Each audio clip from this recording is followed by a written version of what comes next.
حضرت عثمان غنی رضی اللہ تعالیٰ عنہ، جن کے والد کا نام عفان تھا، جن کی والدہ کا نام اروا تھا، نبی علیہ الصلوۃ والسلام سے 5ویں پشت پر جا کر حضور علیہ الصلوۃ والسلام سے نسب مل جایا کرتا تھا. یعنی 5ویں پشت کے بعد جا کر حضور کے والد اور حضرت عثمان غنی رضی اللہ تعالیٰ عنہ کے والد ایک تھے. حضور علیہ الصلوۃ والسلام کا قبیلہ قریش اسی سے تعلق تھا، لیکن اس میں چونکہ شاخیں تھیں، نبی علیہ الصلوۃ والسلام کا سب سے اونچی شاخ بنو ہاشم سے تعلق تھا، حضرت عثمان غنی رضی اللہ تعالیٰ عنہ کا بنو امیہ سے تعلق تھا، لیکن دونوں قریشی تھے. اور حضرت عثمان غنی رضی اللہ تعالیٰ عنہ وہ مقدس ہستی ہے کہ جن کو یہ شرف حاصل ہوا کہ ایک نبی بلکہ امام الانبیاء کی 2 بیٹیاں جن کے یک بعد دیگر نکاح میں آئیں. نہ کوئی نبی ایسا ہے کہ کسی دوسرے نبی کی بیٹیاں ایک سے زیادہ جس کے نکاح میں آئی ہوں، اور نہ ہی کوئی صحابی ایسا ہے. لیکن حضرت عثمان غنی رضی اللہ تعالیٰ عنہ وہ صحابی ہے کہ عام نبی نہیں بلکہ امام الانبیاء خاتم النبیین حضرت محمد مصطفیٰ احمد مجتبیٰ صلی اللہ علیہ وسلم کی 2 صاحبزادیاں حضرت عثمان غنی رضی اللہ تعالیٰ عنہ کے نکاح میں آئیں. حضرت رقیہ رضی اللہ تعالیٰ عنہ کا پہلے نکاح ہوا. جب ان کا انتقال ہوا تو حضور علیہ الصلوۃ والسلام نے اپنی دوسری صاحبزادی حضرت ام کلثوم رضی اللہ تعالیٰ عنہ کا نکاح ان کے ساتھ کر دیا. اور آج جو ہے اہل تشیع یہ بات کہتے ہیں کہ جی حضور علیہ الصلوۃ والسلام کی بیٹی صرف ایک تھی بس، اس کے علاوہ حضور علیہ الصلوۃ والسلام کی بیٹی کوئی نہیں تھی. یہ تو حضرت خدیجہ رضی اللہ تعالیٰ عنہ کی جو بہن تھی یہ تو ان کی اولاد تھی. وہ تو ویسی ہے کہ خدیجہ کی جو ہے بیٹی کہہ دیا گیا اس لیے کہ عربی لغت کے اندر خالہ کو بھی ماں کہا جاتا ہے، اس لیے کہ خدیجہ کو ماں کہہ دیا گیا، لہذا ایسی بات نہیں ہے. لیکن ظاہر ہے کہ یہ باتیں تو وہ ہیں جو کہ صراحتاً احادیث کے بھی خلاف ہیں اور اسلامی تاریخ کے بھی خلاف ہیں. نبی علیہ الصلوۃ والسلام کی اولاد میں بالاتفاق 7 کی تعداد ملتی ہے کہ 3 بیٹے اور 4 بیٹیاں. حضرت عثمان غنی رضی اللہ تعالیٰ عنہ کو اسی وجہ سے ذو النورین کہا جاتا ہے، 2 نوروں والے. یعنی نبی علیہ الصلوۃ والسلام کی 2 بیٹیاں ان کے نکاح میں آئیں، اس لیے یہ 2 نور والے ہیں. اللہ تعالیٰ کی ذات نے ان کو یہ شرف عطا فرمایا. ذو الحجرتین کہا جاتا ہے عثمان غنی رضی اللہ تعالیٰ عنہ کو. یعنی کہ اللہ تعالیٰ کی ذات جب نبی علیہ الصلوۃ والسلام نے اعلان فرمایا، نبوت کا اعلان فرمایا، کلمے کو فروغ دیا، تو اس وقت میں جو ہے لوگ مخالف ہو گئے. تو حضور علیہ الصلوۃ والسلام نے اللہ کے حکم سے اجازت دی جو لوگ اپنے اسلام کے دفاع اور حفاظت کے لیے اور اسلام کے پھیلاؤ کے لیے جو اس وقت میں مکہ مکرمہ کو چھوڑنا چاہتے ہیں وہ کہیں اور چلے جائیں. چنانچہ حبشہ کی طرف پہلی ہجرت کی گئی، اور اس ہجرت کرنے والے اس میں حضرت عثمان غنی رضی اللہ تعالیٰ عنہ اور نبی علیہ الصلوۃ والسلام کی بیٹی اور ان کی بیوی حضرت رقیہ رضی اللہ تعالیٰ عنہ. یہ پہلا جوڑا تھا جنہوں نے ہجرت کی، حضرت عثمان غنی رضی اللہ تعالیٰ. اور پھر جب مجبوری طور پر حکم آیا کہ اب مکہ مکرمہ کو چھوڑنا ہے اور اب تو لازم ضروری اور فرض ہے کہ مسلمان اس کو کہا جائے گا جو مکہ کو چھوڑ کر مدینہ کی طرف ہجرت کرے گا، بلکہ دنیا بھر میں رہنے والے مسلمان صرف وہ کہلائیں گے جو تمام دنیا کے علاقوں کو چھوڑ کر مدینہ منورہ کے اندر آ جائیں گے. یعنی ہجرت کو فرض قرار دیا، اسلام کی علامت قرار دیا. فتح مکہ تک یہی صورتحال رہی. اس میں بھی ہجرت کرنے والے پھر حضرت عثمان غنی رضی اللہ تعالیٰ عنہ ہیں کہ انہوں نے ہجرت فرمائی اور پھر جا کر جو ہے یعنی مسلمانوں کے اندر ایک اسلام کو بھی پھیلایا، اسلام کی حفاظت اور دفاع بھی کیا. اس وجہ سے ذو الحجرتین بھی کہا جاتا ہے. نبی علیہ الصلوۃ والسلام کے بعد پہلے خلیفہ حضرت ابوبکر بنتے ہیں، دوسرے حضرت عمر فاروق رضی اللہ تعالیٰ عنہ بنتے ہیں، اور تیسرے خلیفہ راشد حضرت عثمان غنی رضی اللہ تعالیٰ عنہ بنتے ہیں. اور یہ خلفاء راشدین وہ ہیں جن کی خلافت کو بہترین زمانہ حضور علیہ الصلوۃ والسلام نے قرار دیا. اور آیت استخلاف جس کو بہترین زمانہ کہا جا رہا ہے وہ یہی 29 سال صحابہ کرام کا زمانہ خلافت کا. یہ 4 صحابہ کرام اور بعد نے حضرت حسین رضی اللہ تعالیٰ عنہ، حضرت حسن رضی اللہ تعالیٰ عنہ، ان کی جو خلافت کے 6 مہینے ہیں اس کو بھی اسی کے اندر شامل فرمایا. ان کو سب کو خلفاء راشدین کہا جاتا ہے. حضرت عثمان غنی رضی اللہ تعالیٰ عنہ ہم حدیث کے اندر پڑھتے ہیں، ہر جمعے کے اندر دوسرے خطبے کے اندر جو ہے وہ حدیث پڑھی جاتی ہے اور اس کے اندر الفاظ آتے ہیں وَأَصْدَقُهُمْ حَيَاءً عثمان، میری امت میں سب سے زیادہ حیا والے سب سے زیادہ نظر کی حفاظت والے اگر ہیں تو حضرت عثمان غنی رضی اللہ تعالیٰ عنہ ہیں۔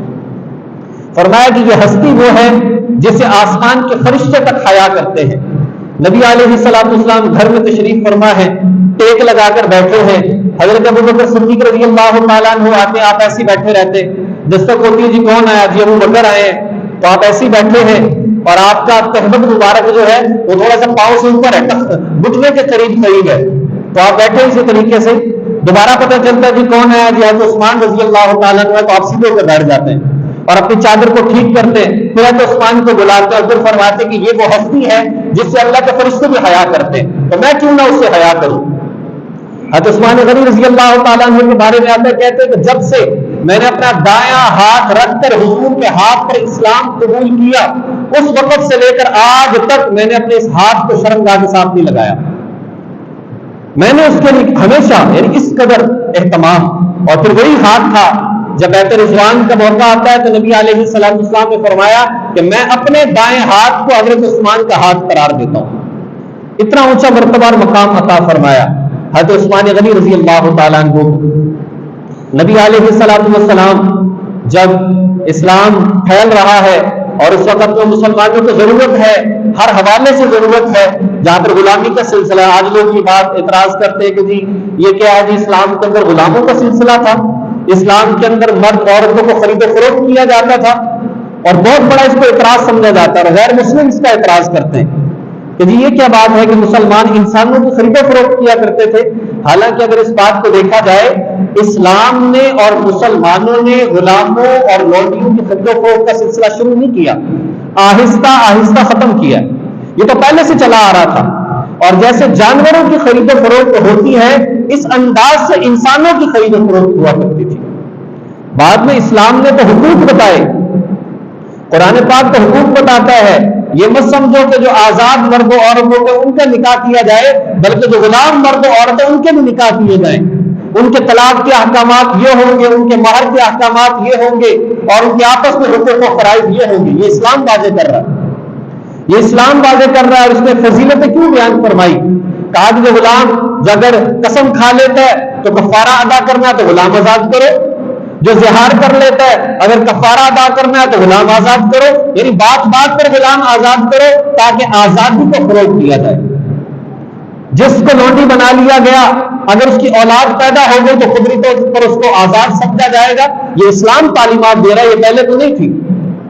اور نبی علیہ الصلوۃ والسلام نے خود جو ہے ایک اپنے پاس لونڈی کو رکھ کر حضرت ماریہ قبطیہ رضی اللہ تعالیٰ کو وہ حقوق ادا کیے ہیں کہ جب نبی علیہ الصلوۃ والسلام گرمی کا موسم ہے اور اپنے گھر کے اندر موجود ہیں، اور اس سونے والی لونڈی کو آپ جب ہوا کر رہے ہیں تو حضرت عائشہ صدیقہ رضی اللہ تعالیٰ عنہ کہتی ہے کہ حضور آپ یہ کیا کر رہے ہیں، یہ پیسوں سے یہ زر خرید باندھی، آپ اس کو جو ہے ہوا کر رہے ہیں۔ تو حضور علیہ الصلوۃ والسلام نے فرمایا کہ اے عائشہ، اگر میں آرام کرتا ہوں تو خدمت یہ کرتی ہے، اگر یہ آرام کر رہی ہے تو انسانیت یہ کہ میں بھی اس کی خدمت کروں۔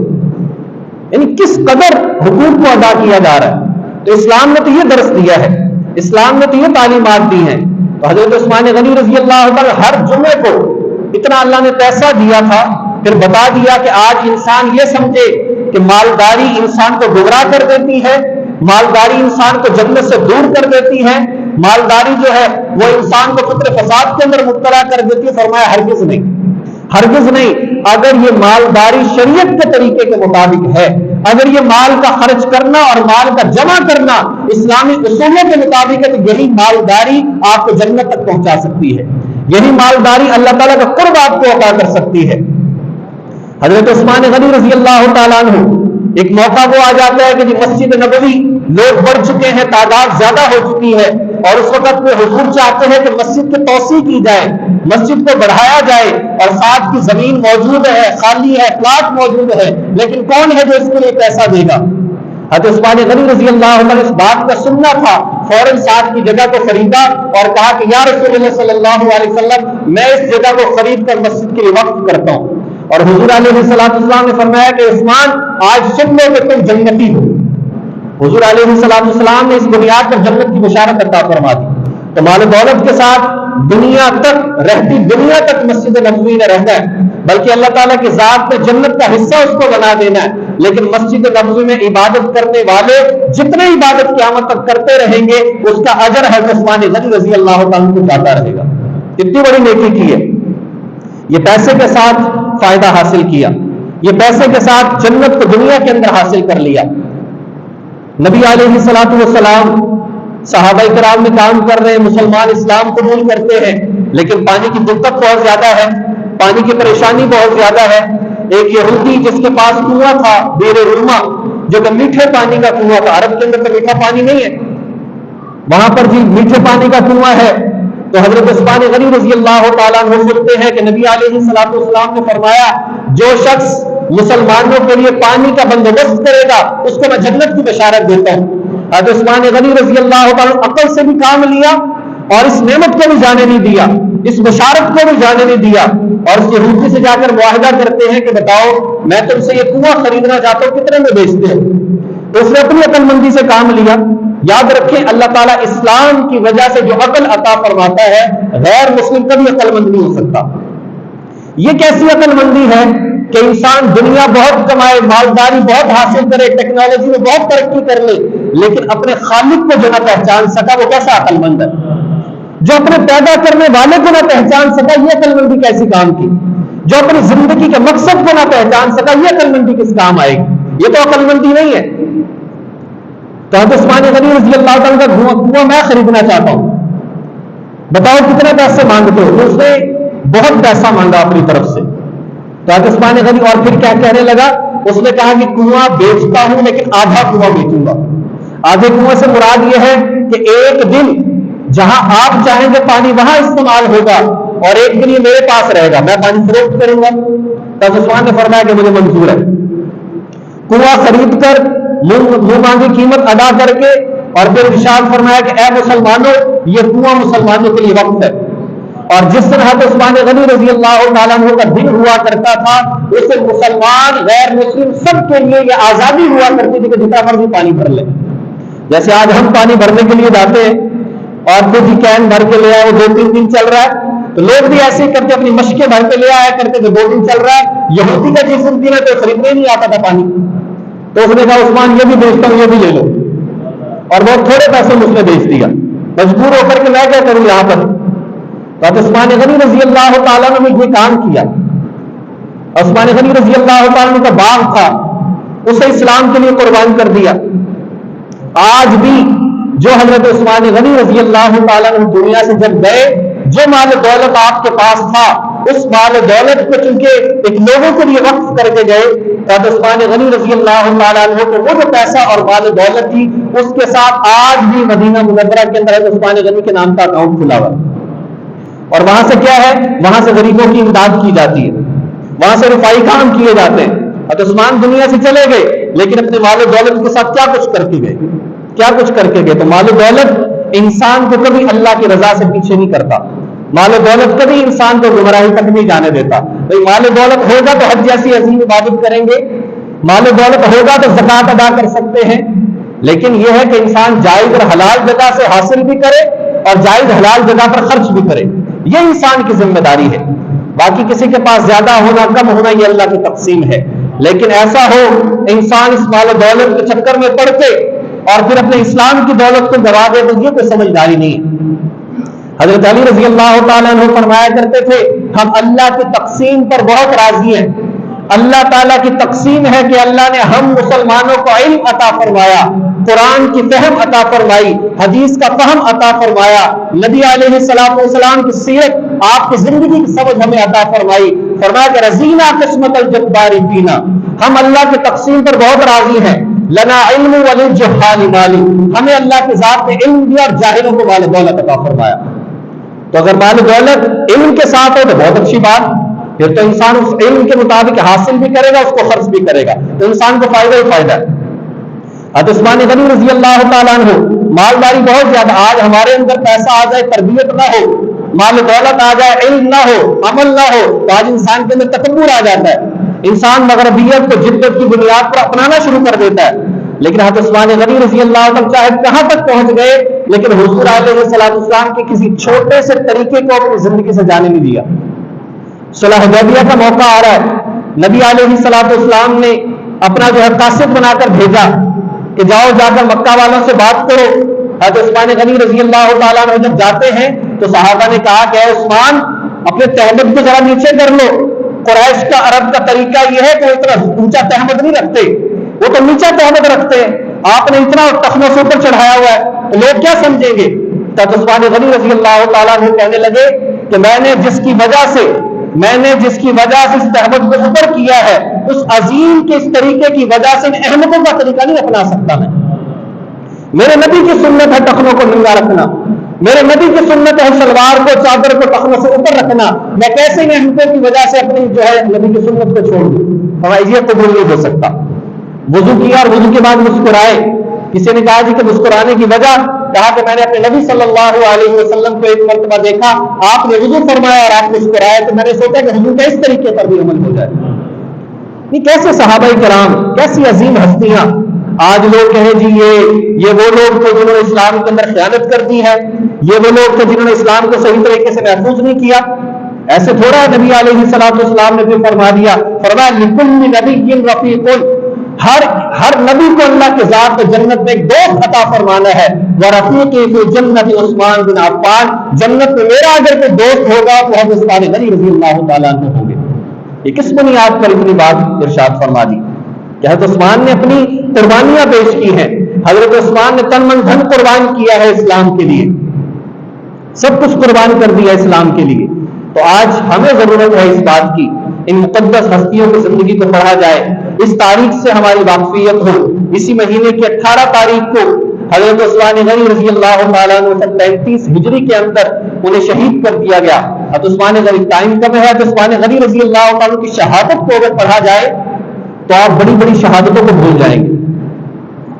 یہ تو اصل میں غیر نے محنت اتنی کی کہ ہم سمجھتے ہیں کہ جو اس نے بیان کیا شاید وہ صحیح ہے. حضرت عثمان غنی رضی اللہ تعالیٰ عنہ کو 40 دن پانی تک جو ہے پہنچنے دیا, اور 82 سال کی عمر میں اس بوڑھے بزرگ مدینہ کو شہید کیا گیا. ان کو شہید, اور کیا موقع دیکھ کر کہ لوگ حج کے سفر پر ہیں, مدینہ کے اندر ہے کوئی نہیں ہے جو اس خلافت کو, اسلام کے پھیلنے کو برداشت نہیں کر سکتا تھا, انہیں حضرت عثمان غنی رضی اللہ تعالیٰ کو شہید کروا دیا. آج بھی حضرت عثمان غنی رضی اللہ تعالیٰ عنہ نبی علیہ السلام کے قدمین مبارک کی طرف جنت البقیع میں حضرت عثمان کی قبر موجود ہے. اور مدینہ منورہ کے اس قبرستان کے اندر کہیں پر بھی کسی کی قبر کے ساتھ تختے نہیں لگے ہوئے, کوئی پلیٹ نہیں لگی ہوئی کہ یہ قبر کس کی ہے.